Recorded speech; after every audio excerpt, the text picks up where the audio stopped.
So, ito na naman po tayo. Muli po natin pag-usapan at pagbulay-bulayan at pag-aralan po ang salita ng Panginoon. So, ang ating pong pag-aralan, ang pamagat po ng ating pag-aralan ngayon guys, is you have no right judge to other person. Or wala po tayong karapatan na husgahan ang sinuman, kapatid. You have no right judge to other person. So, bago ang lahat, bago natin basahin ating key verse, tingnan mo muna natin ito.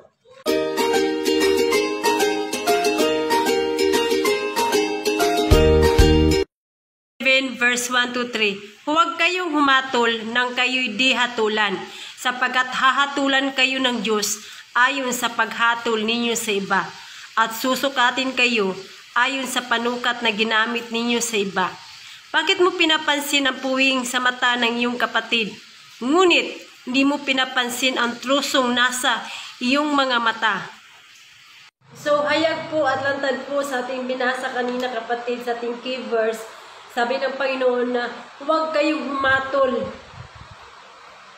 nang kayo'y di hahatulan. Sabi po ng Panginoon, kapatid, bakit po sinabi ng Panginoon na huwag kayong humatol, kapatid? Dahil alam po ng Panginoon, kapatid, kung anong ugaling meron ang tao. Alam po ng Panginoon, kapatid, na ang tao po ay mapanghusga. Kaya nga po makikita at mababasa niyo po, kapatid, sa kanyang salita, sa 30 verse 12 to 13. May mga tao na ang tingin sa sarili ay tunay na perpekto, ngunit ang totoo, ang buhay nila ay marumi. May mga taong mapangmataas na kung tumingin, akala mo kung sino.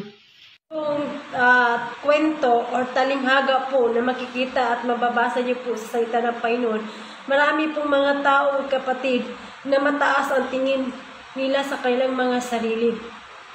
So, meron po akong dalawang kwento na ipapahayag ko sa inyo, kapatid, na ito po ay isang katotohanan, kapatid.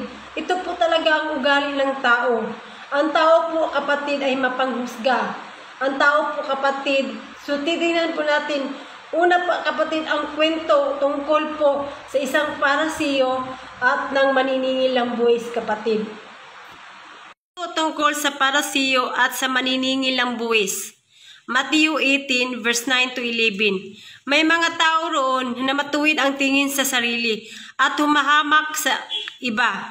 Kaya sinabi ni Jesus sa kanila ang talinghagang ito. May dalawang lalaking pumunta sa templo upang manalangin. Ang isa ay parasiyo at ang isa ay maniningil ng buwis. Tumayo ang parasiyo at nananalangin tungkol sa kanyang sarili. Sinabi niya, "O Diyos, nagpapasalamat ako sa inyo dahil hindi ako katulad ng iba na magnanakaw, mandaraya, at nangangalunya o katulad ng maniningil na buwis na yun. Isis akong nag-aayuno sa isang linggo at nagbibigay ako ng ikapo ng lahat ng aking kinikita. Ang maniningil naman ng buwis ay nakatayo sa malayo at hindi man lang makatingin sa langit. Dinadagukan niya ang kanyang dibdib at sinabi, O Diyos, mahabag po kayo sa akin na isang makasalanan. At sinabi ko sa inyo, ang maniningil ng buwis na yun, ang umuwing itinuring matuwid ng Diyos, ngunit ang parasiyo ay hindi, sapagkat ang mapagmataas sa kanyang sarili ay ibababa, at ang nagpapakumbaba ay tataas." So, dito, kapatid, makikita natin sa binasa natin kanina, kapatid, ang kwento po patungkol po sa isang parasiyo at ng isang maniningil ng buwis. So, dito po makikita at mapapansin niyo po kung anong ugaling meron po ang parasiyo. Una po, makikita natin ang parasiyo po ay tinataas niya ang kanyang sarili. Sinabi niya, kapatid, ako nagpapasalamat siya sa Panginoon dahil siya ay hindi mandaraya, dahil siya ay hindi mangluloko, dahil siya ay hindi magnanakaw. Nagpapasalamat siya sa Panginoon dahil siya ay mabait, kapatid. At sabi niya pa, sa loob ng isang linggo, 2 beses siya nag-aanuyo. At sa lahat ng kinikita niya, ay kinukunan niya ng 10%, kapatid. So dito natin makikita, kapatid, ang ugali ng parasiyo, kapatid, na itinataas niya ang kanyang sarili. Kapatid, ipinagmamalaki niya ang lahat na kanyang mga mabubuting gawa. Pangatlo kapatid, ikinukumpara niya ang kanyang sarili kapatid sa maniningil ng buwis. So dito natin makikita kapatid na masadyang may mga tao talaga na mapagmataas, mapagmalaki, mapanglait kapatid na itinataas ang sarili. Minsan pa nga kapatid, may mga tao talaga na kahit na hindi mo tanungin, ipinagsisigawan na ako mabait ako mapagbigay ako ganito ako. Alam mo kapatid, dito natin makikita kapatid, ito po yung mga bagay na ayaw ng Panginoon. Kapatid, ito po yung iwasan natin. Kaya nga po sinasabi po ng Panginoon sa kanyang salita, kapatid.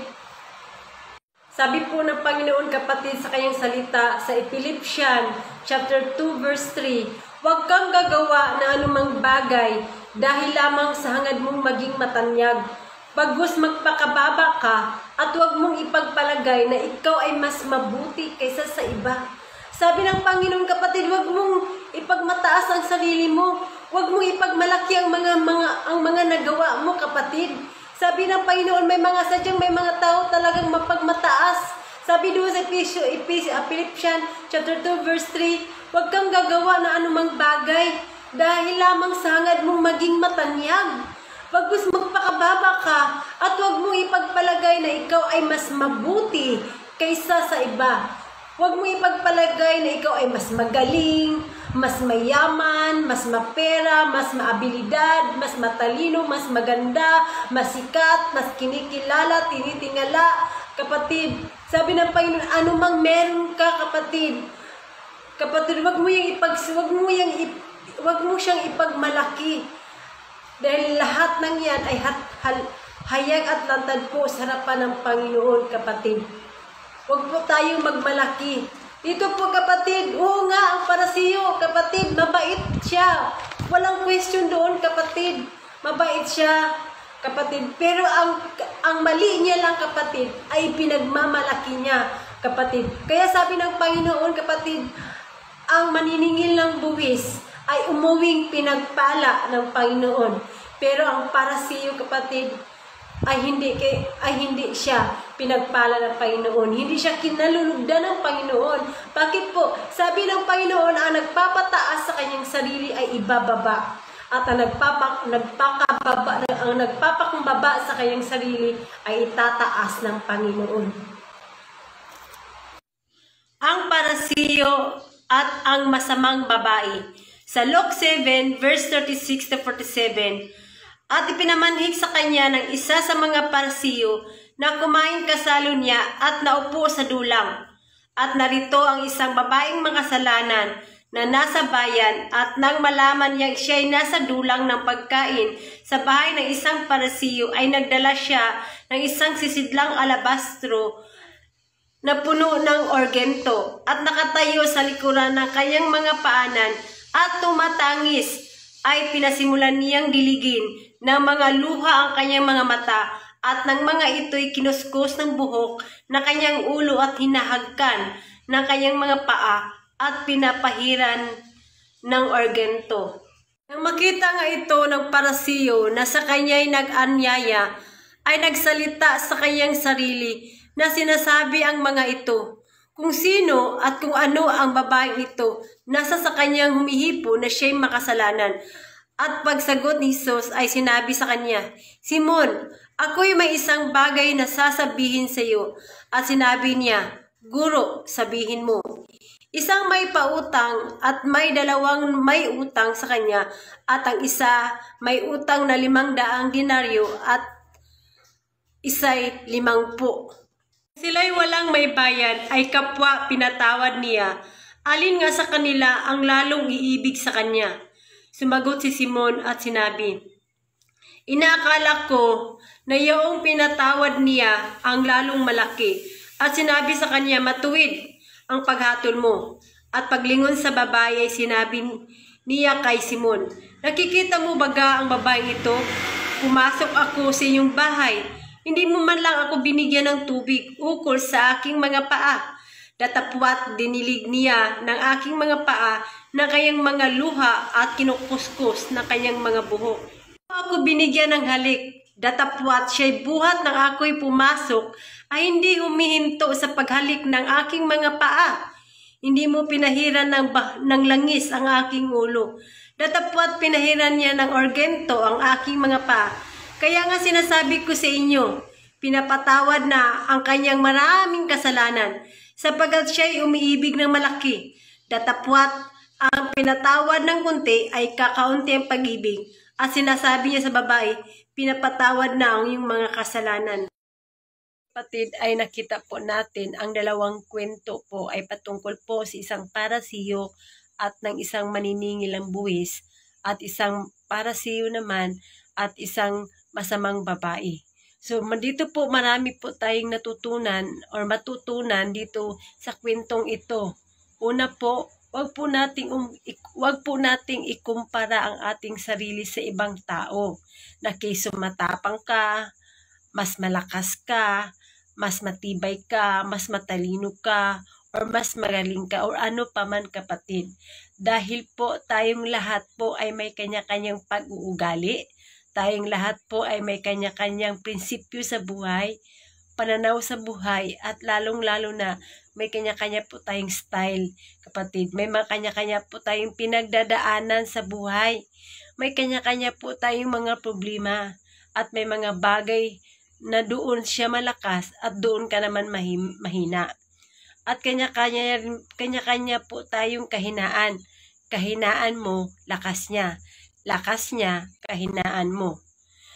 Kung alam mo kapatid, meron po akong nakilala or nakausap, kapatid, na isang Kristiyano.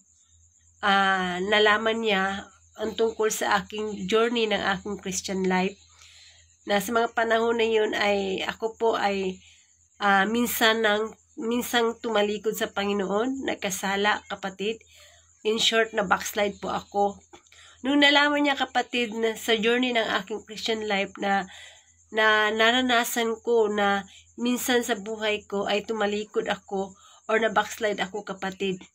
Ano po ba ang sabi niya sa akin? Alam niyo po, sabi niya, ako sa pagiging Kristiyano ko, mula nang naging Kristiyano ako, hindi ko talaga naranasan ng backslide. Hindi talaga ako nag-backslide kahit gaano pa karami ang mga problema ko. Alam mo kapatid, doon ko nakita, kapatid, ang ugali ng nakausap ko ay wala pong pagkakaiba sa ugali ng parasiyo. Ang parasiyo po ay ipinagmamalaki niya ang kanyang sarili,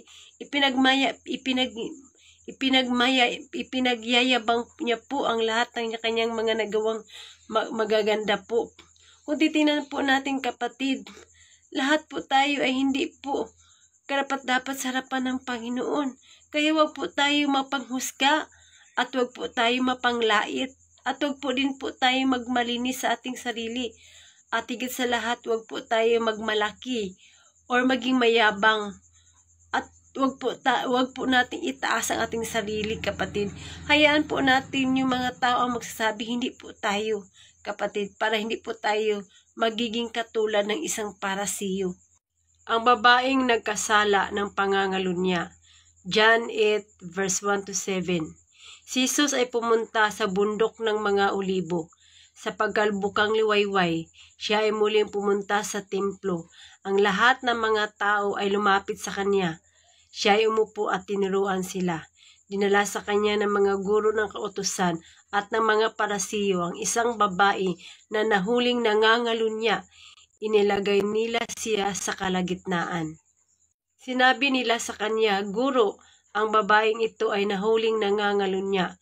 Inutos sa amin ni Moises sa kautusan na batuhin ang katulad nito. Ano ang masasabi mo? Ito ay kanilang sinabi upang subukin siya nang mayroon silang maiparatang laban sa kanya. Yumukod si Jesus, sumulat sa lupa at sa pamagitan ng kanyang daliri. Sa patuloy nilang pagtatanong sa kanya ay tumindig siya. Sinabi niya sa kanila, ang sinumang walang kasalanan sa inyo ay siyang unang bumato sa kanya. Siya ay muling yumukod at sumulat sa lupa. Sila na nakarinig nito ay sinumbatan ng kanilang mga budhi. Dahil dito, sila isa-isang lumabas, simula sa matanda hanggang sa kauli-hulihan. Naiwan si Jesus, gayunman ang babae na nakatayo sa kalagitnaan. Babae kapatid na nahuling nangangalunya, kapatid, dinala ng mga guro ng kautusan at ng mga parasiyo. Gusto nila kapatid na ang babae po ay batuhin at patayin sa pamagitan ng pagbato sa kanya dahil po siya ay nagkasala, nahuling nangangalunya.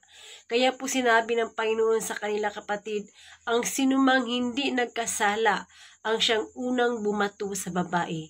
Pero noong narinig nila kapatid ang sinabi ni Jesus, ang sinumang hindi nagkasala ang siyang unang bumato sa babae, sila po ay agad-agad ay umalis po dahil alam po nila kapatid sa kanilang sarili na sila po ay hindi perpekto. Sila po ay nagkakasala at nagkakamali kapatid. So dito po hayag at lantad sa ating nabasa kapatid, even ang Panginoon po, ayaw po ng Panginoon na huhusgahan po natin ang ating kapwa. Kaya always po nating alalahanin kapatid.